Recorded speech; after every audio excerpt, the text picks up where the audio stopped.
राष्ट्रीय अध्यक्ष महोदय, हमारे मंचासी समस्त पदाधिकारी और दूर विभिन्न से आए हुए समस्त जो हमारे योद्धा साथी हैं, इनको मेरा प्रणाम। जिंदा रहने के लिए रास्ता संघर्ष का चुनना पड़ेगा। जिंदा रहने के लिए रास्ता संघर्ष का चुनना पड़ेगा।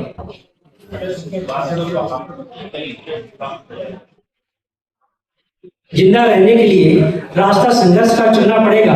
स्वार्थ चखने की जिंदगी का मार्ग सत्य का चुनना पड़ेगा। स्वार्थ और मौन में रहने वाले गुमनामियों में मर जाते हैं रोज। ये बड़ों के सुकरात को प्याला जहर का पीना पड़ेगा। ये बड़ों के प्याला जहर का पीना पड़ेगा। मैं स्वयं को गौरवान्वित महसूस कर रहा हूँ कि छोटे बच्चों के मार्गदर्शन के लिए मेरा लिखा हुआ गीत आप लोगों तक पहुंचा, और जिस तरह से आप लोगों ने मुझे आशीर्वाद दिया, मुझे प्यार दिया, मुझे स्नेह दिया, और सोशल मीडिया पर जिस तरह से आपने लड़ाई लड़ी, उसके लिए मैं मतलब नतमस्तक हूं आप लोगों का। और बहुत अच्छा लगा। दूर दूर से लगातार लोगों के फोन आते रहे, हिम्मत और हौसला बढ़ाते रहे। दरअसल मैं 2 अगस्त 2017 से उस कॉलेज में हूँ।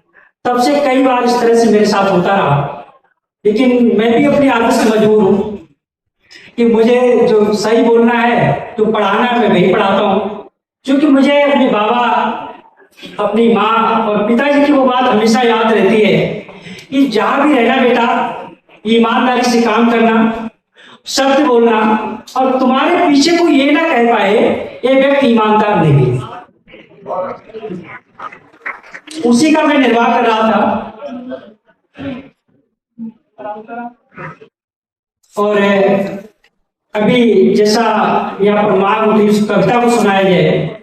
आप सभी बुद्धिजीवी लोग हैं, उस कविता को सुने।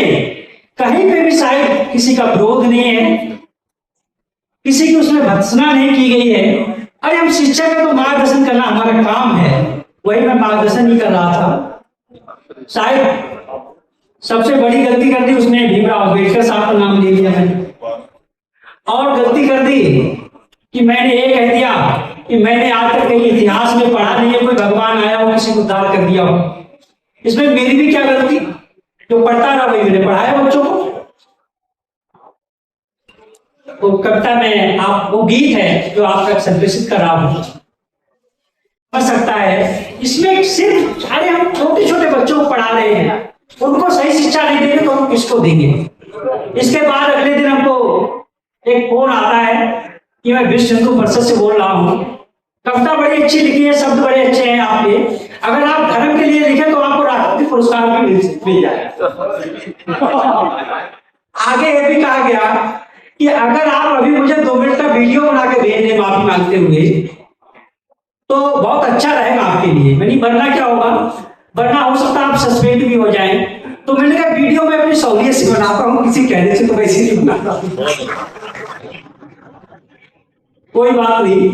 फिर लगातार इस तरह से और 1-2 फोन आते रहे, क्योंकि हमसे कोई ज्यादा बात नहीं करता, क्योंकि मैं तार्किक बात करता हूँ, टोटल बात करता हूँ, ज्यादा मैं बात करता नहीं हूँ। तो जो हमारे ऊपर अधिकारी लोग हैं, साहब लोग हैं, उन पे प्रेशर बनाया गया कि इसको समझाओ, क्योंकि 8 सालों से मैं तो समझा नहीं, तो अब क्या समझूंगा, ये भी हो गया।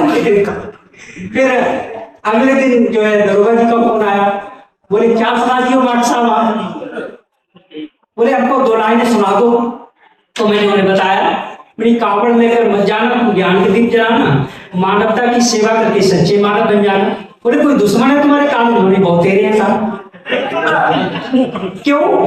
हमें ईर्षा द्वेष रखते हैं। बोले ऐसी वजह क्या है? हमने ये तो जातगत स्वभाव, इसमें हमारी क्या गलती है? कोई बात नहीं। अगले दिन पता लगा जो है कि पहले तहरीर दी गई, उसकी भी काफी हमारे पास आई, और फिर से फोन आया था वीडियो बना के मैं भेजू, मैं फोन नहीं रिसीव किया। अगले दिन पता लगा हमारे ऊपर FIR हो गई। मुझे भी कोई इसकी परवाह नहीं थी। हालांकि अगले दिन जब मैं कॉलेज गया तो 1-2 साथी थे, मैं उनकी पीठ भी था, भाई अपनी मेहनत से लगे रहिएगा ताकि तुमको भी अपनी क्षमता को पता रहे, हमको भी सच्चाई को पता है। तो बोले अभी तो शुरुआत हुई है, अभी मैंने और थपथपाने में पूरी कोशिश होनी चाहिए। पता लगा कि हमारे कॉलेज के कुछ 15 साथियों ने और कुछ 4th क्लास के करीब 19 लोगों ने एक पत्र लिखा हमारे मैनेजर साहब को कि हमारी सभी की भावनाएं आहत हुई हैं और इनको जो है कॉलेज से कुछ दंडित किया जाए। अच्छा, मुझे इसका भी कोई फर्क नहीं पड़ा, जब 8 सालों सबका कोई फर्क ना पड़ा तो क्या फर्क पड़ेगा। तो मैं गया अगले दिन, तो मैंने खुद कह दिया, मैं भी चाहता हूँ 3-4 महीने हमको छुट्टी मिल जाए, विदेश भी घूमा अपने साथियों से भी मिल लूं। हम खुद यही चाहते हैं। फिलहाल उसमें कुछ हुआ नहीं, और आप लोगों के द्वारा जो समर्थन मिला, जो सोशल मीडिया पर लड़ाई लड़ी गई, और अभी यहाँ भी साथी आए तो कह रहे थे कि कहीं ना कहीं इसका असर पड़ा है कि रोड पे अब कुछ संख्या कम हुई है। तो अगर ऐसा हुआ है, ये जागरूकता है और आप लोगों का स्नेह प्यार है, और वैचारिक क्रांति होती रहनी चाहिए। अब मैं ये कविता छोटी सा और सुनाना चाहूंगा, जिसमें और देखिए मतलब कैसे कैसे विरोध किया जाता है। मैं तो ताज्जुब मानता हूँ चीज का कि मैं एक शिक्षक हूँ, और शिक्षा होने के नाते अगर हमारे बच्चे हमसे पूछे आप हिंदू हो या मुसलमान हो, मैं कहूँ मैं कौन लग रहा हूँ, सर आप मुझे मुसलमान लग रहे हो। चलो कोई बात नहीं, बढ़िया बात है, लेकिन मैं एक शिक्षक हूँ। कई बार मैं सोचता रहा, कई दिन सोचता रहा, मुझे नींद भी नहीं आई। करीब कांवड़ लेने मत जाना, तुम ज्ञान के दीप जलाना, मानवता की सेवा करके सच्चे मानव बन जाना। कांवड़ लेने मत जाना, तुम ज्ञान के दीप जलाना, मानवता की सेवा करके सच्चे मानव बन जाना। शिक्षा है जग जग की जननी, उसका दूध पियो तुम, सत्कर्मों का रहस्य बड़ा है, उसका रूप बोलो तुम। सत्य आचरण प्रेम परोपकार है सब जीवन के साथी, ज्ञान विवेक का दीप जलाओ है यही तुम्हारी थाती। टूट बहुत है कपट प्रपंची, इनका जाल समझना, मन का मेल ज्ञान से धोकर सुख का महत्व समझना। मानवता की सेवा करके सच्चे मानव बन जाना, कांवड़ लेने मत जाना, तुम ज्ञान का दीप जलाना। मानवता की सेवा करके सच्चे मानव बन जाना, कांवड़ लेने मत जाना, तुम ज्ञान का दीप जलाना। राजनीति अब धर्म नीति अब ये पूंजीवादी युग है, राजनीति अब धर्म नीति अब ये पूंजीवादी युग है। जनता की है धर्म अभी इससे बौराया जगह, अंधी आस्था मिथ्या आडंबर है इसको मार भगाना। ज्ञान बोध की ज्योत जगाकर खुद दीपक बन जाना। ज्ञान साधना त्याग तपस्या इन सबसे मेल बढ़ाना, शिक्षा है हथियार तुम्हारा हर जन जन तक पहुंचाना। कांवड़ लेने मत जाना, तुम ज्ञान का दीप जलाना, मानवता की सेवा करके सच्चे मानव बन जाना। मानवता की सेवा करके सच्चे मानव बन जाना। पंडा पुरोहित नेता पूंजीपतियों की चालों को जानो, पंडा पुरोहित नेता पूंजीपतियों की चालों को जानो। ये सब बनते हैं षड्यंत्रों पर, इसको तुम पहचानो।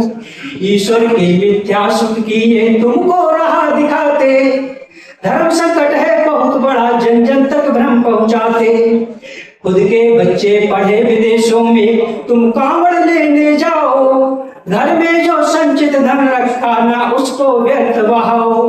मत फंसना इनकी चालों में, मत फंसना इनकी चालों में, तुम खुद के दीप जलाना। कांवड़ लेने मत जाना, तुम ज्ञान के दीप जलाना। मानवता की सेवा करके सच्चे मानव बन जाना। कांवड़ लेने मत जाना, तुम ज्ञान का दीप जलाना। अंतिम है, कांवड़ ढोकर कोई वकील डीएमएसपी नहीं बना है, कांवड़ जल से कोई बनिया हाकिम वैद नहीं बना है। कांवड़ ढोकर कोई वकील डीएमएसपी नहीं बना है, कांवड़ जल से बनिया हाकिम वैद नहीं बना है। कांवड़ से बुद्धि विवेक का तनिक विकास न होगा, भांग धतूरा गांजा सुरपा मद से कोई उद्धार न होगा। जात धर्म का नशा छोड़कर स्वयं कल्याण करो तुम, जाति धर्म का नशा छोड़कर स्वयं कल्याण करो तुम। शिक्षालय पुस्तकालय में पढ़ ज्ञान प्रगाढ़ करो तुम, जाति धर्म का नशा छोड़कर स्वयं कल्याण करो तुम। शिक्षालय पुस्तकालय में पढ़ ज्ञान प्रगाढ़ करो तुम, सत्कर्मों से मानव सेवा कर प्रेम का दीप जलाना। कांवड़ लेने मत जाना तुम, ज्ञान का दीप जलाना। मानवता की सेवा करके सच्चे मानव बन जाना। कांवड़ लेने मत जाना तुम, ज्ञान का दीप जलाना।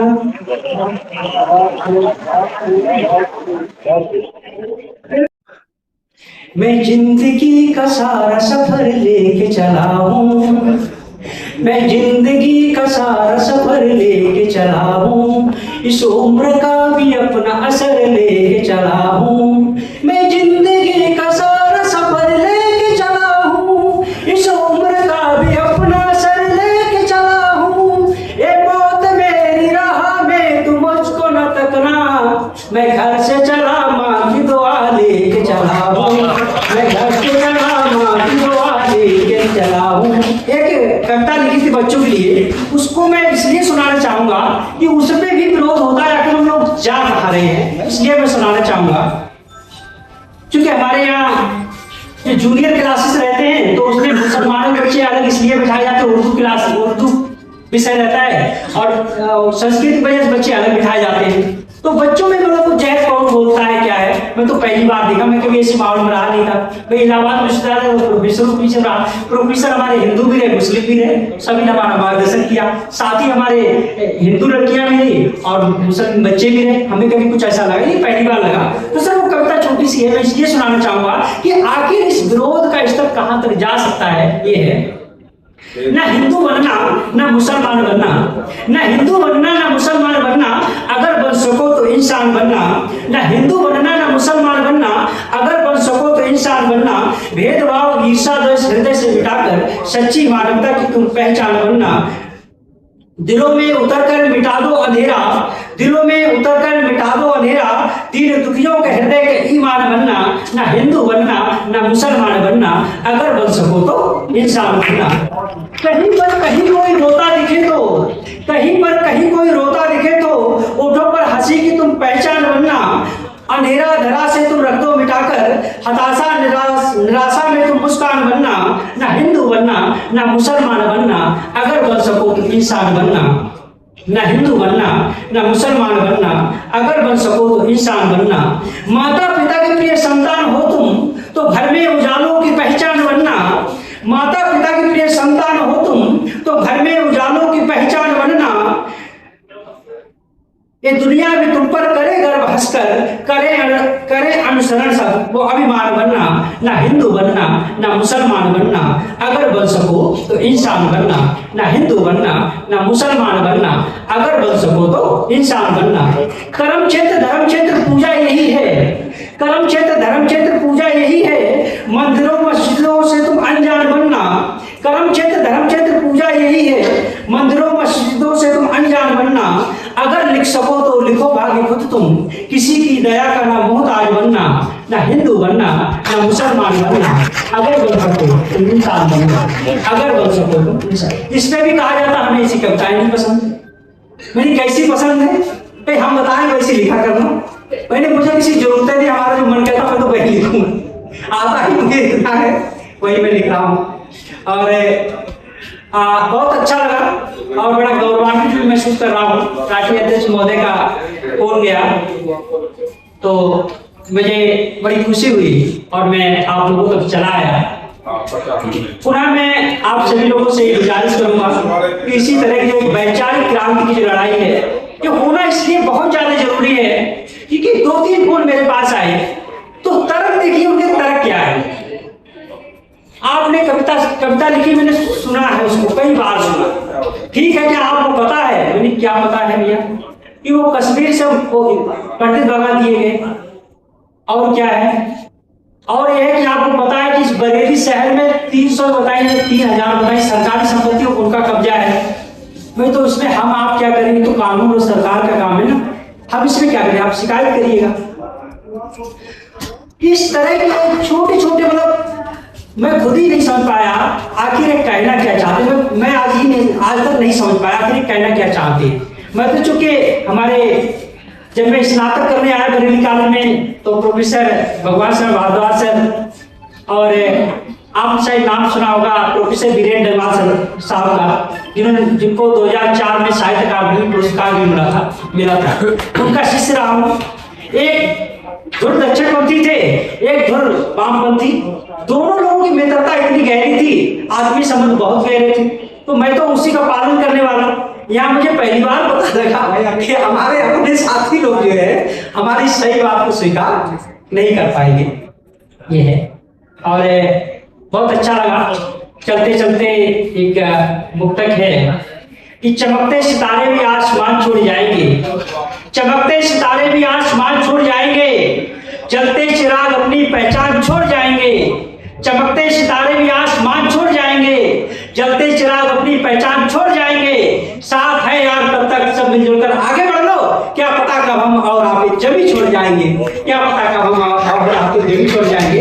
हमारे बीच कुछ नारी शक्ति बैठी हुई है, मैं नमन करूंगा। इसी बहाने मैं अपनी मम्मी को भी नमन करूंगा कि जिन्होंने एक ही बात कही। इस समय इतना सब कुछ माहौल बना रहा तो हमने एक दिन ऐसे फोन किया, हमने अम्मा बोली हाँ अल्लाह, हमने पता ना क्या हुई है पहला वो FIR दर्ज हुई नहीं हुई तो गई अम्मा कहीं क्या हुई वो तो सब निपटिए है, तुम लोग गलत थोड़ा बोलूं, सही बोल रहा है। मैं ऐसे ही मजा ले रहा था, हालांकि मुझे पता था इसमें कुछ नहीं होना है। जबकि मेरी माँ जो है वो ज्यादा पढ़ी लिखी नहीं, पढ़ी लिखी क्या मैंने खुद ही देखा, जब हम पढ़ते थे तो वो हस्ताक्षर करना सीखती थी और कक्षा एक ही किताब खुद भी पढ़ती थी। हालांकि हमारे पिताजी जरूर इंटर कॉलेज से जो है प्रवक्ता सेवानिवृत्त हुए हैं। तो मुझे बड़ी हंसी आई, काफी देर तक मैं आनंद लेता रहा। मुझे अम्मा आप क्या करेंगे, क्या करे वो तो सब ऐसे चलते रहते हो, तो सही बोलो, अपनी सही बात अटल रहेगा। ठीक है, तो चलते चलते कहूंगा, मैं जिंदगी का सारा सफर लेके चला हूँ, मैं जिंदगी का सारा सफर लेके चला हूँ, इस उम्र का भी अपना असर लेके चला हूँ। मैं जिंदगी का सारा सफर लेके चला हूँ, इस उम्र का भी अपना असर लेके चला हूँ। ये मौत मेरी राह में तुम मुझको न तकना, मैं घर से चला माँ की दुआ लेके चला हूँ, मैं घर से चला माँ की दुआ लेके चला हूँ। बाबा साहब भीमराव अम्बेडकर साहब अमर रहे। जय भारत, जय संविधान, जय भारत, जय संविधान।